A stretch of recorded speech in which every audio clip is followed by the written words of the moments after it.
तर तिकडे जळगाव विधान परिषदेसाठी भाजप विरुद्ध उबाठा असा सामना आहे। उबाठाचे शरद तायवाडे विरुद्ध भाजपचे नंदकिशोर महाजन अशी लढत रंगणार आहे। नगरसेवक सोबत असल्याने महायुतीचा विजय होणार। भाजपचे उमेदवार नंदकिशोर महाजन यांनी विश्वास व्यक्त केला। जळगाव विधान परिषदेमध्ये महाविकास आघाडी बाजी मारणार।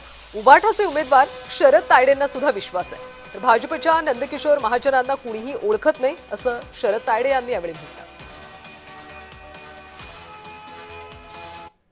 काळातच या ठिकाणी नगरपालिका आणि महानगरपालिकेच्या निवडणुका झाल्या आणि या निवडणुकीत या जिल्ह्यातील जनता जनार्दनांनी या ठिकाणी नगरसेवक जे निवडून आले, महायुतीच्या माध्यमातून खूप मोठ्या प्रमाणावर या ठिकाणी नगरसेवक निवडून आलेले आहे आणि हे नगरसेवक आम्ही सर्व सोबत असल्यामुळे विजय हा महायुतीचाच या ठिकाणी होणार आहे।